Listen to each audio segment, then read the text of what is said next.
Welcome to Smart Remarks. I got your liberal bias right here. The only thing we have to fear is fear itself.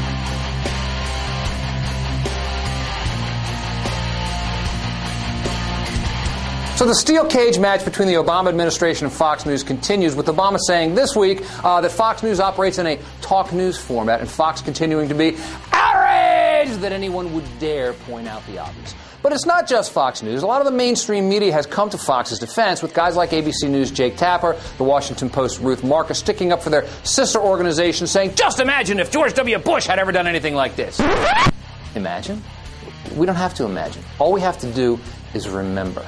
We remember the Bush White House writing a letter to the president of NBC News to complain about the blurring of the lines between news and opinion. We remember the Bush White House threatening to criminally prosecute the New York Times for daring to write about the Bush administration's illegal spying program. We remember Armstrong Williams. We remember Jeff Gannon. We remember Judith Miller. We remember the fake press conference with FEMA employees posing as reporters. We remember 8 long years of the Bush administration attempting to intimidate and control and influence the media, and we also remember that the media itself didn't really say too much about it at the time. Yet here, this week, you had NPR's political editor calling the Obama-Fox strategy Nixon-esque. And you know what? It is Nixon-esque. I said the same thing last week, but the question is, did this guy ever apply the same terminology to the Bush media strategy, which was also Nixon-esque? If the answer is no, the question becomes, why not? As a member of the media, I think I can answer that question.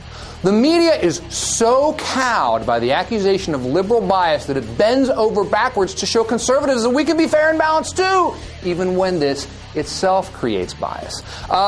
So you can call Obama a Democrat Nixonian, but under no circumstances can you ever use that term for a Republican president, because that would be liberal bias. If you look at the way Fox News promoted the Tea Party's mainstream journalists wouldn't be permitted to do this, yet they stick up for Fox News doing it. Do mainstream journalists actually think this is okay? No, but they can't say that because that would be liberal bias. But if you defend Fox News, you go on and talk about how, fair and balanced they are. You can show how fair and balanced you are, see? And maybe conservatives will accept you then. It doesn't work that way. It's never going to work that way. You see how this works, and you see how we said last week why the long-term Nixon strategy of demonizing the media paid major dividends. It continues to do so. The media still doesn't understand that it's not about whether they're biased or not. The accusation of bias is a political tactic meant to suppress criticism and boost right-wing causes. That the media was so quick to come to Fox's defense shows that the strategy is still paying off. You know, I know it's really hard for the mainstream media to figure out what all these people that they belittle that live outside of L.A. or Hollywood or Washington, D.C. or New York, and not all the parts of New York, just the important snotty parts of New York. So